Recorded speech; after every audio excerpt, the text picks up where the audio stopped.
What up, what up? It's Ace OG, back with another back in the video. So the title of this video is going to be 18-hour fasting challenge, day 13. So admin notes, thanks again to all subscribe to the channel. I endeavor to keep pushing the video out, give you leverage, you better yourselves. So let's get into it. So 18-hour fasting challenge, day 13. So I did make a video yesterday. Was pretty busy. No real excuse for it, right? Because I wanted to make sure that I made a video for every single day of the 30-day fast. And my apologies if you guys were waiting for a video yesterday. Like I said, it was just really busy day, and I do believe I've come down with something. Had some chest congestion yesterday, some nose congestion, well, sinus congestion, right? And it definitely was prominent today as well. I did eat a little bit earlier than 3 o'clock today because I needed a little bit of energy. I felt a little bit lethargic. But I did cut myself off earlier than 9 today, so I can kind of get myself back on track. So I'm not exactly sure. Hold on, y'all. Okay, yeah, that angle looked kind of crazy. Uh-oh, wait a minute. See, this is the reason why I need the tripod. Okay, try this one more time. Okay, hope it doesn't slip this time. Okay, all right, should be good now. What I was gonna say, so I'm not exactly sure if me coming down with something is a byproduct of the fast. Sometimes when you change your diet, sometimes your body can kind of be thrown off whack a little bit. Immune system might be a little bit crazy. But I have been eating a lot of fruit and whatever, so boosting my immune system was definitely one of the things I wanted to do during this fast.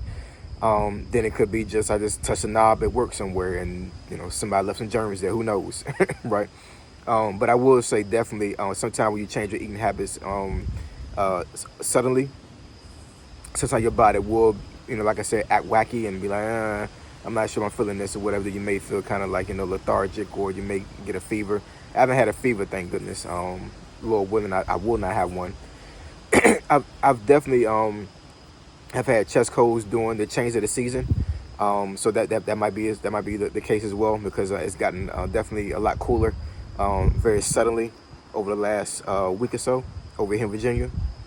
I mean, it was like burning hot, like 2 weeks ago. Like I couldn't even imagine wearing like a jacket or something anytime soon. And then all of a sudden, boom, it went to like 50s.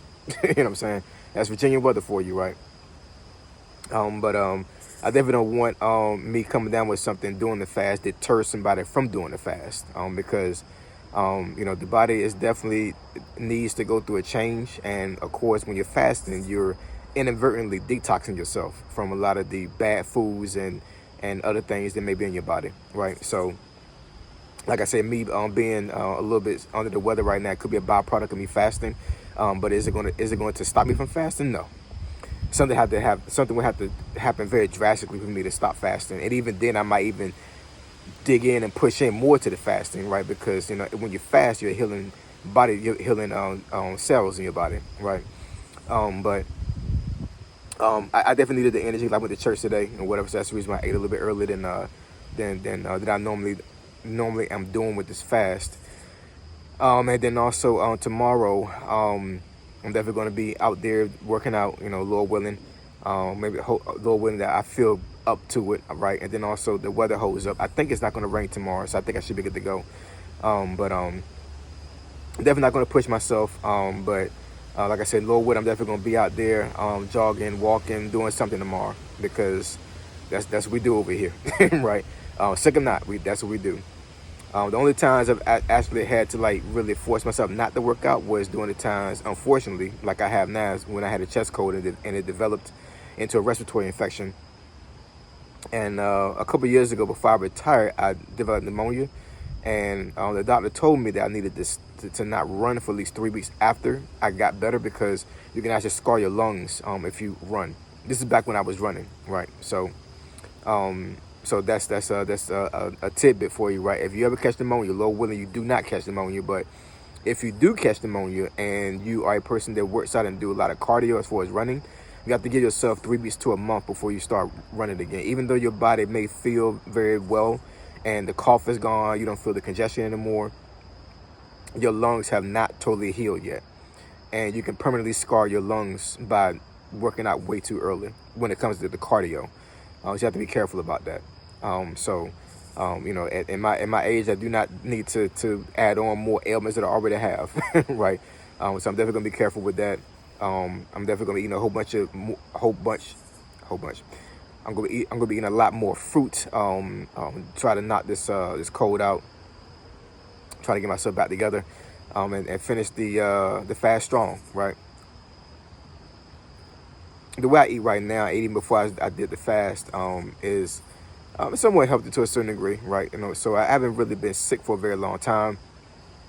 Matter of fact, I don't think I've been sick all this year until now, honestly. Even during the winter months at the beginning of this year in 2024, I don't recall myself being sick as far as like having a fever, having any type of congestion or anything like that. So I've been doing pretty well when it comes to actually keeping my immune system up and running, and not being in a situation where I'm going to get sick. And I've had plenty of family members around me in the house that were sick, and I didn't get sick.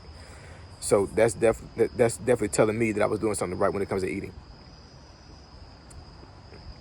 I was careful anyway, as far as like, you know, like making sure I wash my hands and not being in presence of them if they cough or something like that, right? But for the most part, I mean, like when you're in the house with somebody, like you really can't avoid somebody unless they quarantine themselves, right? Like literally, like quarantine themselves in a room. I can't even imagine the folks that actually was going through the pandemic the very first year in 2020, and they were in a small apartment and somebody caught COVID, and you couldn't, and you know, you lived in a house, you couldn't go anywhere. Like I have a house that has 5 bedrooms, a storage room, and 3.5 baths, 2 walk-in closets. I mean, I have plenty of rooms in my house where I can actually go in there and quarantine myself, and I actually did that when I caught COVID. So phones with single-family homes can, you know, they really can barricade themselves to a certain degree, for lack of better terms. But the folks that was in like the projects and stuff like that, and they caught COVID, and they had little kids and stuff like that, like I mean, that'd have been crazy, right?